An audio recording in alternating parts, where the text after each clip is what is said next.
मैं हूँ मैत्री और आप सुन रहे हैं विस्पर्स विद मैत्री। कभी कभी हम किसी अनजान को देखकर बस इतना सोचते हैं, बेचारी अकेली है, मदद कर देते हैं। पर क्या हो अगर वो इंसान इंसान ही ना हो। कहते हैं कुछ एहसान ऐसे होते हैं जो इंसान को जिंदा नहीं, अंदर से खाली कर देते हैं। आज जो कहानी मैं आपको सुनाने जा रही हूँ वो मुझे मेरे एक इंस्टाग्राम फॉलोअर राहुल ने भेजी थी। ये कहानी शुरू होती है एक आम रात से, लेकिन उसका अंजाम सिर्फ डरावना नहीं था, खौफनाक था। तो सुनिए राहुल की कहानी उसी की ज़बानी। उस रात करीब आधी रात का वक्त था। विजयपुर की सड़कें एकदम सूनी पड़ी थी। पुरानी स्ट्रीट लाइट्स की हल्की चमक हर तरफ एक अजीब सा माहौल बना रही थी। दिन भर ऑटो चलाकर थक चुका था, सवारियां भी लगभग खत्म हो गई थी। सोचा अब घर देवनगर लौट चलूं, अगली सुबह फिर काम पर आऊंगा। तभी मेरी नजर एक लड़की पर पड़ी। वो अल्फा कॉलेज की तरफ भागती हुई जा रही थी। हाथ में कुछ कागज थे और चेहरा घबराहट से भरा था।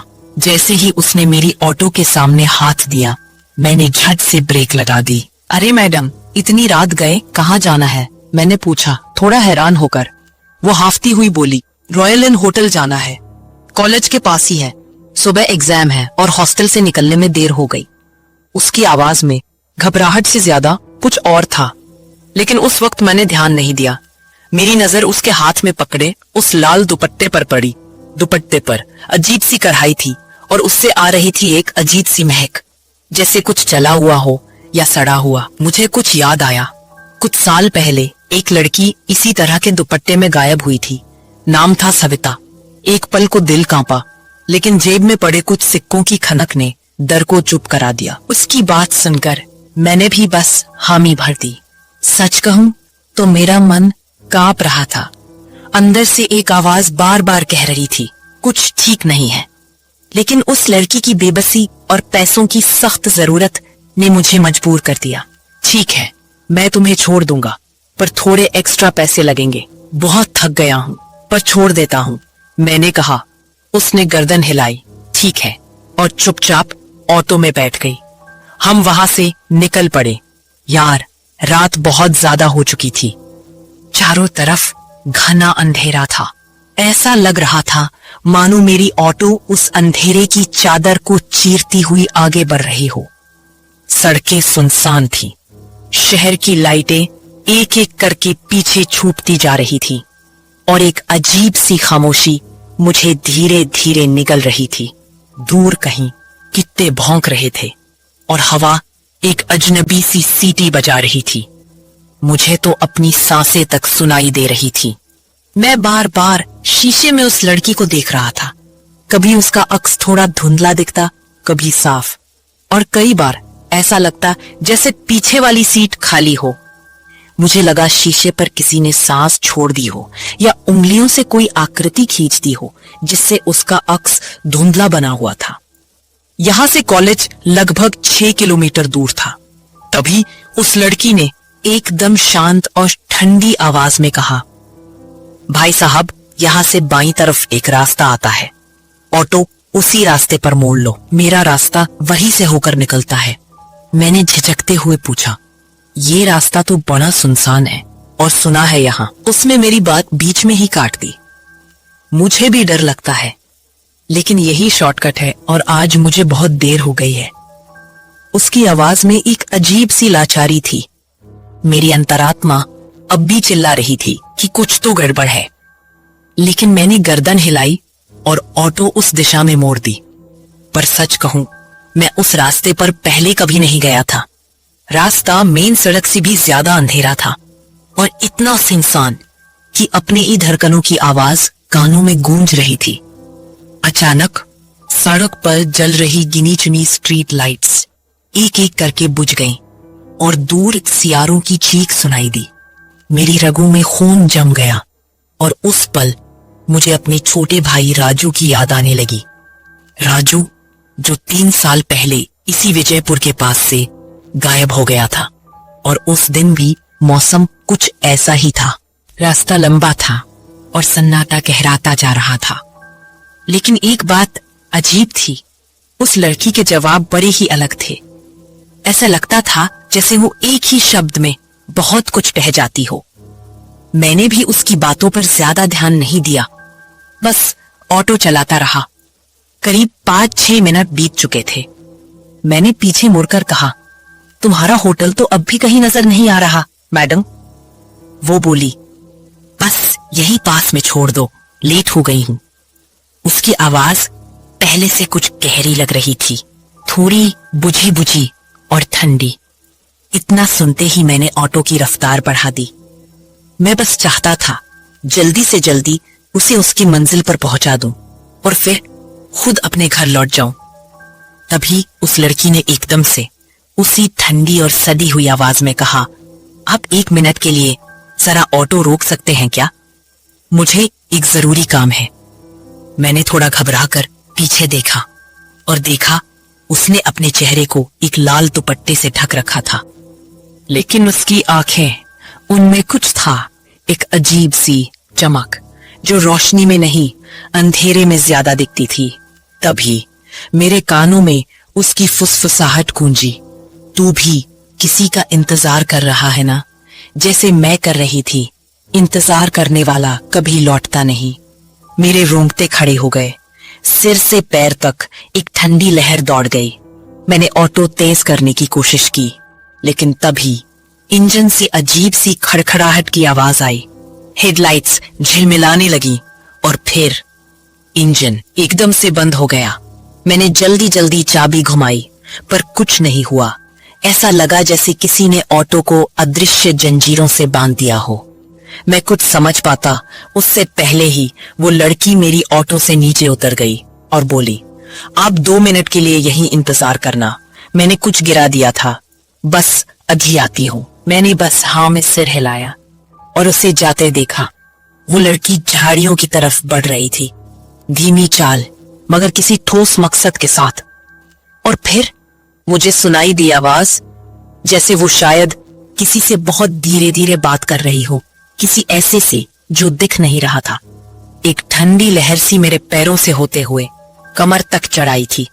हवा में एक अजीब सी बदबू घुल गई थी, जैसे गीले बालों के साथ कुछ सना हुआ जल रहा हो, या फिर कोई पुराना कपड़ा इसी मुर्दे के जिस्म से सटकर सड़ चुका हो। मैं अब भी वहीं बैठा था, लेकिन मन में सवाल उभरने लगे थे। ये लड़की क्या कर रही है वहां? कहीं ये कोई जाल तो नहीं? वो वापस आई, पर इस बार कुछ अलग था। उसने अपने बाल खोल दिए थे, चेहरा अब भी दुपट्टे से ढका था, मगर वो चाल, वो सांसें, वो इंसानी नहीं लग रही थी। उसकी आंखें अब ऑटो की हेडलाइट में हल्की चमक रही थीं, जैसे किसी जानवर की आंखें। और उसके लौटते ही ऑटो का इंजन एक बार फिर अपने आप बंद हो गया। वो बैठी और अब की बार बोली, थोड़ा सा और आगे चलो।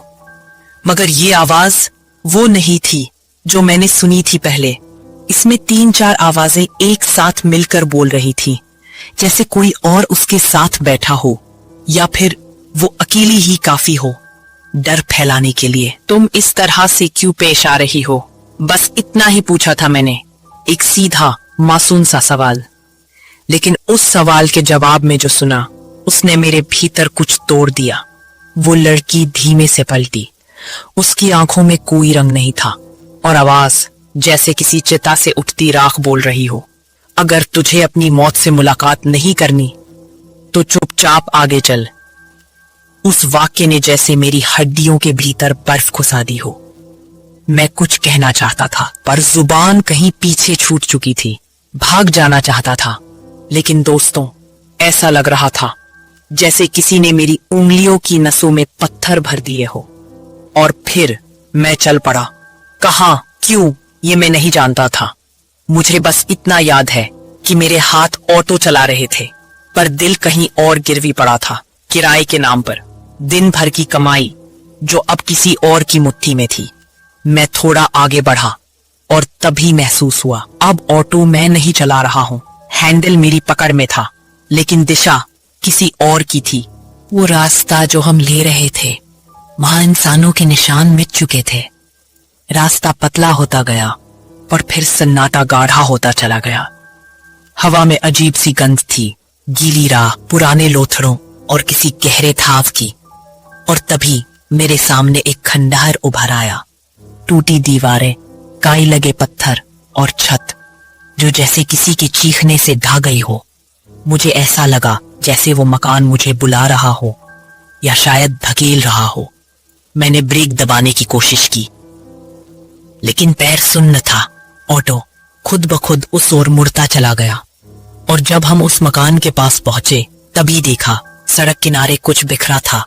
जले हुए कपड़ों के टुकड़े, राख में लिपटे कंकाल के हिस्से और एक आधी जली हुई काली चूड़ी।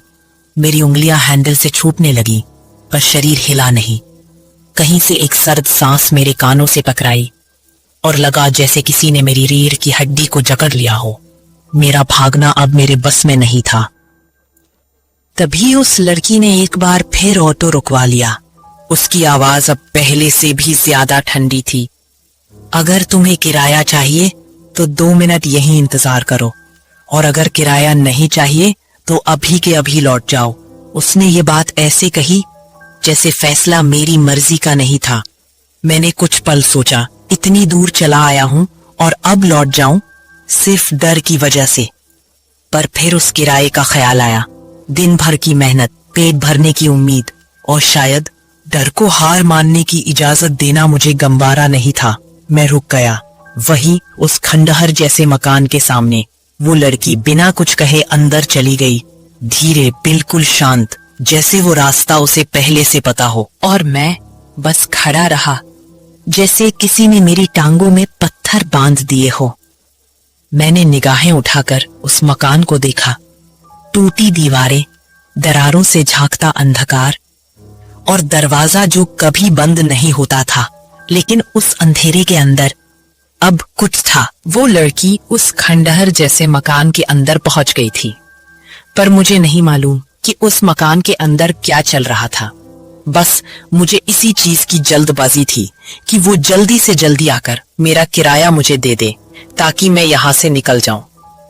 अब मुझे उस लड़की पर थोड़ा बहुत गुस्सा भी आने लगा था, क्योंकि उसने मुझसे इतना ज्यादा इंतजार जो करवा लिया था।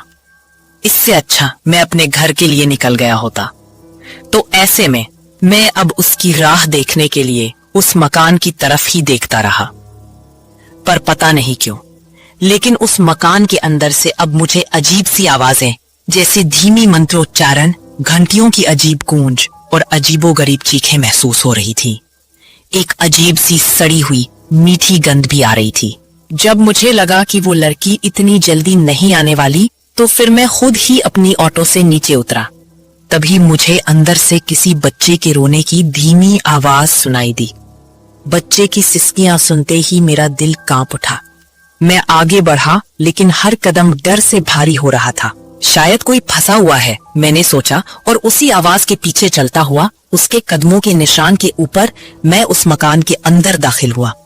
दरवाजा खुद ब खुद खुला, जैसे इसी ने मेरा इंतजार किया हो।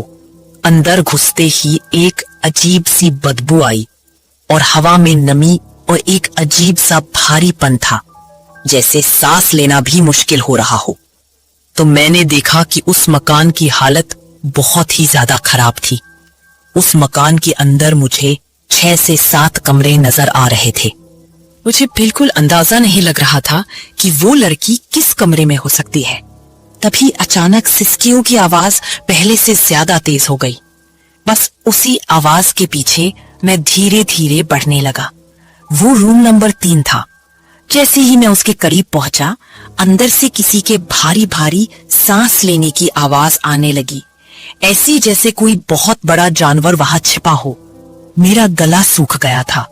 मैंने कुछ बोलने की कोशिश की, लेकिन गले से एक फुसफुसाहट तक नहीं निकली। मैंने खिड़की के अंदर झांका और बस वहीं जम गया। सांस रुक सी गई और दिल ऐसे धड़कने लगा जैसे अभी फट जाएगा।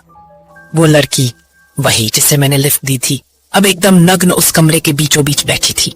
लेकिन वो सिर्फ बिना कपड़ों के नहीं थी। उसका पूरा शरीर कुछ और ही कह रहा था, जैसे किसी ने उसके जिस्म को एक राक्षसी पूजा की चीज बना दिया हो। उसकी स्किन चमक रही थी, पसीने और राख में सनी हुई। उसकी कमर से नीचे तक कई जगहों पर किसी ने कुछ अजीब निशान उकेर दिए थे, जैसे किसी ने उस पर कुछ लिखा हो। गर्म लोहे से जलाया हो, कुछ गूल, कुछ तिकोने, कुछ सांप जैसे लहराते हुए उसके सीने पर नजर गई और मैं कांप गया। उसके स्तन पूरी तरह खुले हुए थे, नरम गहरे रंग के, लेकिन उन पर जलने के ताजा निशान थे। कोई भयानक अनुष्ठान चल रहा था वहां। लेकिन जो सबसे ज्यादा खौफनाक था वो था उसका चेहरा। आंखें अधखुली थी, होंठ सूखे हुए, लेकिन उस पर एक ऐसी मुस्कान जमी थी जो अंदर तक हिला दे। न जाने वो मुस्कान दर्द की थी या किसी और डरावनी बात की, लेकिन उसमें कुछ ऐसा था जो बहुत गलत लग रहा था, ऐसी जो भय और आकर्षण दोनों को जन्म दे। कमरे में धीमी धीमी रोशनी थी, सिर्फ एक धधकती लौ जल रही थी जिसकी लपटों में जैसे किसी औरत की तड़पती चीखें फुसफुसा रही थी।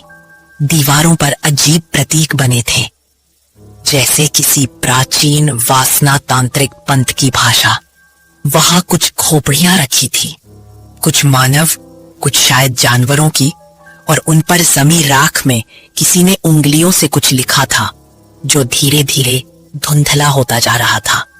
एक दीवार पर लटकती धूल भरी तस्वीरों के बीच मेरी नजर एक चेहरे पर जा अटकी। राजू, हाँ, मेरे छोटे भाई की धुंधली सी तस्वीर, और उसके नीचे खून से लिखा था, भागो। मेरे हाथ जैसे अपने आप बढ़े और जैसे ही मैंने तस्वीर को छुआ, मेरे कानों में एक सहराती जानी पहचानी आवाज गूंजी, भैया भागो। मैं ठिठक गया। कमरे के एक कोने में कोई बैठा था, आधा अंधेरे में आधा धुएं में। उसका शरीर नग्न था, सिर्फ कुछ हड्डियों और राख से बने हार पहने हुए, और वो बुदबुदा रहा था कोई मंत्र। उसकी आवाज में एक ऐसा कंपन था जो जैसे सीधा मेरी रीढ़ में उतर रहा था।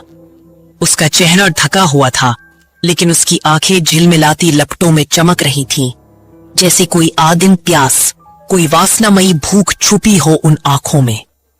ये कोई साधारण तांत्रिक नहीं था, ये कुछ और था, ये कोई पिशाच साधना था। फिर इसी बीच मेरी नजर उस लड़की के चेहरे पर गई तो मैंने देखा कि उसका चेहरा खून से सना हुआ था, मानो उसने अभी अभी किसी का खून पिया हो। वो इतनी भयानक लग रही थी कि जिसे शब्दों में बयान नहीं किया जा सकता। मेरे हाथ और पैर ठंडे पड़ने लगे थे, मेरा शरीर पूरी तरह से सुन्न हो गया था। मैं अभी अपने कदमों को पलटकर यहां से निकलने की फराक में ही था, लेकिन कांपने की वजह से अब मेरे हाथ पैरों ने भी मेरा साथ देना छोड़ दिया था। बहुत मुश्किल से किसी तरह अपने सुन्न पैरों को घसीटते हुए मैं नीचे उतरा और लड़खड़ाते हुए अपनी ऑटो तक पहुंचा। सीट पर बैठते ही जैसे जान में जान आई। मैंने बिना देखे ऑटो मोड़ दी, बस वहां से भागना था। लेकिन तभी वो बाहर आती हुई दिखी। अरे भाई साहब, किराया तो लेते जाइए। और उसके बाद वो हंसी अब भी मेरे कानों में गूंज रही है, ठंडी, धीमी और सीधी अंतर तक काटने वाली। ऑटो की हेडलाइट्स अब भी जल रही थी, लेकिन मेरे अंदर सब कुछ थम गया था। एक अजीब सा सन्नाटा, जैसे वक्त रुक गया हो। मैंने पूरी ताकत लगाकर ऑटो को भगाने की कोशिश की, लेकिन वो शायद अब मेरी नहीं रही थी। सबसे डरावनी बात यह थी कि अब ऑटो उस जगह से आगे बढ़ने का नाम ही नहीं ले रही थी। इंजन एकदम बंद हो चुका था और हेडलाइट्स धीरे धीरे टिमटिमाने लगी। मैं वहां से भागना चाहता था, कहीं भी, बस इस जगह से दूर। तभी वो लड़की धीरे धीरे मेरे ऑटो की तरफ बढ़ी और फिर बिल्कुल चुपचाप पीछे की सीट पर बैठ गई। उसी पल हवा की ठंडक बदल गई, जैसे किसी बर्फीली रूह ने बदन को छू लिया हो। ऑटो के मेटल से एक तीखी चरमराहट की आवाज आई और हेडलाइट्स एक झटके में तेज चमक के साथ स्थिर हो गई, और फिर ऑटो खुद ब खुद चलने लगा। इसका एहसास होते ही एक पल को लगा कि शायद अब सब ठीक हो जाएगा, शायद मैं इस डरावने मंजर से बाहर निकल जाऊंगा। लेकिन नहीं, डर ने अभी पूरी तरह मेरा पीछा नहीं छोड़ा था। तभी उसने पीछे से कहा, अब जब तुमने वो देख लिया है जो नहीं देखना चाहिए था, अब तुम वापस नहीं जा सकते। उसकी बात सुनकर डर की सारी सीमाएं टूट चुकी थी। अब तक जो भी डर सिर्फ दिल में था, अब वो मेरी सांसों को जकड़ चुका था। मुझे समझ में ही नहीं आ रहा था कि ऐसी हालत में मैं करूं तो क्या करूं। मैं उसके सामने इतना बेबस हो चुका था कि हाथ जोड़ना भी भूल गया था। कुछ सेकंड्स बीते, फिर मैंने कांपती आवाज में कहा, मैंने कुछ नहीं देखा, आपने अभी तक मेरा किराया भी नहीं दिया है। और तभी वो लड़की हंस पड़ी, एक अजीब टूटी बिखरी आवाज में, इतना नादान मत बनो राहुल, मुझे तुम्हारी माँ का नाम भी पता है। तुम कैसे अपने भाई राजू को खोजते थे ये भी, अब तो भगवान भी तुम्हें मुझसे नहीं बचा सकता। मिरर में उसका चेहरा अब साफ दिख रहा था और मैं उसे देखने से खुद को रोक नहीं पाया। उसका चेहरा जैसे किसी और की खाल में छिपा हुआ हो। और फिर मेरी नजर उसके हाथों की तरफ गई। उसके नाखून बहुत लंबे, टेढ़े और भयानक थे, मानो किसी कब्र से निकले रूह की उंगलियां हो। उसका चेहरा मिरर में धीरे धीरे मेरी तरफ झुकने लगा, जैसे वो मेरी सांसों की गर्मी महसूस कर रही हो। मैं इतनी बुरी तरह से डरा हुआ था कि पूरा पसीने में भीग गया। एक पल के लिए तो मुझे लगा कि मुझे अपनी ऑटो को यहीं पर छोड़कर भाग जाना चाहिए, लेकिन फिर एक और डर आया, अपनी मेहनत का डर। 3 साल की कमाई से ली गई ये ऑटो मैं इसे इस तरह सिंसान में कैसे छोड़ सकता था। क्या मालूम कब कोई इसे चुरा ले। लेकिन वो लड़की धीरे धीरे मेरी तरफ ऐसे बढ़ रही थी जैसे अब वो आखिरी पड़ाव पर हो और बहुत जल्द वो मेरी गर्दन के 2 टुकड़े कर देगी। और उसने किया भी बिल्कुल ऐसा ही। उसने अचानक अपने हाथों से मेरी गर्दन को दबोच लिया। मेरी सांसें घुटने लगी, मेरी आंखों के सामने अंधेरा छाने लगा और तभी राजू की आवाज मेरे कानों में गूंजने लगी, भैया भागो। मेरी सांसें अब ऊपर नीचे हो रही थी और उसी पल उसकी ठंडी फुसफुसाहट मेरे कानों में गूंजी, अब तेरा इंतजार कोई और कर रहा है। मुझे महसूस हुआ कि उसके नाखून मेरी त्वचा में धंस रहे हैं और एक भयानक दर्द की लहर पूरे शरीर में दौड़ गई। और फिर जब लगा कि अब कुछ नहीं बचा, अचानक दूर कहीं से शिव मंदिर की घंटियों की आवाज आई, जैसे किसी दैवीय शक्ति ने झटका दिया हो। और उसी झटके में मैंने ऑटो को एक जोर का झटका दिया। वो झटका इतना जोरदार था कि वो लड़की इधर से उधर डगमगा गई और मैंने इस मौके का फायदा उठाया। मैंने अपनी ऑटो वहीं छोड़ दी और सरपट सड़क पर भागने लगा। मैं अपनी रफ्तार को इतना तेज कर रहा था, लेकिन मेरी हिम्मत टूट रही थी। मेरे कानों में कुछ आवाजें गूंज रही थीं, तेज कदमों की आवाजें, जैसे कोई मेरे पीछे दौड़ रहा हो। मुझे लग रहा था वो डायन अब भी मेरे पीछे है। कदमों की वही तेज रफ्तार मेरे जहन में हथौड़े की तरह बज रही थी। मैंने पलट कर देखा, हवा में एक लाल दुपट्टा लहरा रहा था, जैसे कोई अदृश्य साया मुझे तलाश रहा हो। फिर एक मोड़ आया, मेरा पैर फिसल गया और मैं कांटों वाली झाड़ियों में जा गिरा, लेकिन डर ने मुझे दोबारा खड़ा कर दिया। इस बार मैं अपनी ऑटो से ही पीछा छुड़ाकर भाग रहा था, क्योंकि अब पीछे का मंजर एक खौफनाक सपना बन चुका था। मुझे ऐसा भ्रम हो रहा था जैसे मेरी ही ऑटो मुझे खाने दौड़ रही हो। उसके हेडलाइट्स एक भयानक आंखों की तरह लग रहे थे, जैसे वो कोई मशीन नहीं बल्कि किसी अधूरी आत्मा की भूखी आंखें थीं जो मुझे निगल जाना चाहती थीं। तभी मुझे झाड़ियों की तरफ एक कच्चा रास्ता दिखा, एक ऐसा रास्ता जहां कोई मशीन नहीं चल सकती थी, लेकिन शायद डर वहां भी पहुंच सकता था। मैं जानता था मेरी ऑटो वहां नहीं आ सकती, तो ऐसे में मेरे लिए यही सही रास्ता था। हालांकि मैं ये नहीं जानता था कि ये रास्ता कहाँ जाकर रुकेगा, पर जो भी हो भागना तो उसी ओर था। कांटेदार झाड़ियां मेरे रास्ते में थीं, हर झाड़ी मेरी खाल चीर रही थी, लेकिन उस दर्द से भी बड़ा था उस लड़की का पीछा करने वाला साया। मेरे पास कोई दूसरा चारा नहीं था। मैंने अपनी रफ्तार को कायम रखा और कुछ ही देर में मैं अपनी ऑटो से बहुत दूर आ चुका था। पीछे देखा, ऑटो वहीं खड़ी थी, जैसे थक कर खुद भी रुक गई हो।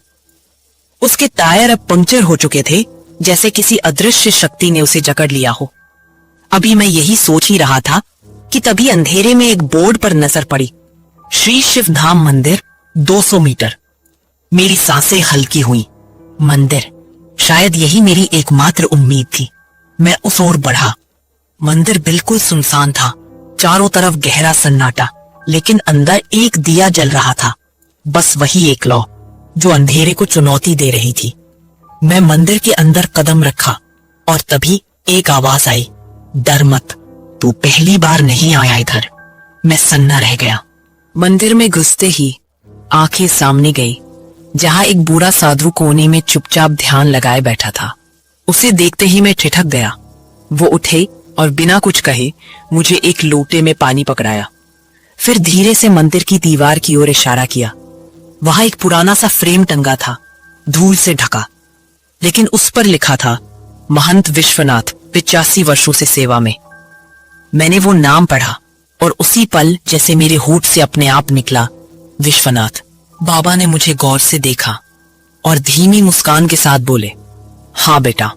और फिर वहीं से बाबा ने मुझे उस लड़की की सच्चाई बताई, सविता, वही लाल दुपट्टे वाली लड़की। बाबा ने मेरी तरफ देखा और बोले, सालों पहले ठीक उसी जगह बलिदान में मार दी गई थी वो। लेकिन ये सिर्फ एक डायन नहीं थी, ये तो एक पूरे पंथ का हिस्सा है। एक ऐसा पुराना पंथ जो इंसानों की बलि से अपनी ताकतें बढ़ाते हैं। मैं कुछ पूछ पाता उससे पहले उन्होंने फिर कहना शुरू किया, सालों से मैं इन लोगों के पीछे हूं। इनकी हरकतें, इनकी पूजा, इनके ठिकाने, सब पर नजर रखी है। और आज तू जो मुझे बता रहा है वो हमारे लिए बहुत जरूरी है। उस डायन का अड्डा वही खंडर है, वही घर जिसमें तू गया था। लोहे की चीजें इन आत्माओं को रोक सकती हैं, इसलिए इस मंदिर में चारों तरफ लोहे की घंटियां लटक रही हैं। तूने देखा ही होगा, उस सविता ने अब तक न जाने कितने बच्चों को मारा है। उनका ताजा खून पीकर वो फिर से जवान हो जाती है। हर बार एक नया मासूम, हर बार एक नई बलि। और फिर बाबा ने मेरी आंखों में देखकर कहा, तेरा भाई राजू, उस रात उसका खून नहीं चढ़ पाया था, इसलिए उसकी आत्मा अब भी उसी खंडर में फंसी है, सविता के पास एक कैद की तरह। बाबा विश्वनाथ की बात सुनकर मुझे समझ में आ गया था कि वो लड़की, यानी कि वो डायन, सिर्फ जवान होने के लिए बच्चों का खून पी रही है। मुझे ये भी समझ आ गया था कि मेरा भाई राजू मर चुका था, पर उसकी आत्मा को कैद करके रखा गया था। फिर उसके बाद मैंने उन महाराज जी से कहा, लेकिन महाराज जी, मेरी ऑटो तो सुरक्षित है ना? इस पर उन महाराज जी ने बोला, चिंता मत करो, वो डायन लोहा जैसी चीजों को कोई नुकसान नहीं पहुंचा सकती। यह सुनकर मुझे काफी हद तक राहत की सांस मिल रही थी। आखिर मैं भी अब सुरक्षित हालत में था और मेरी ऑटो को भी कोई नुकसान नहीं था। उस रात मैंने एक पल को भी आंख नहीं झपकी। हर एक परछाई मुझे डराने लगी थी। मैं नहीं जानता था कि अब मेरा पीछा कौन कर रहा था, वो डायन या मेरा खुद का डर। लेकिन सुबह की पहली रोशनी मेरे लिए जीवन का संकेत थी।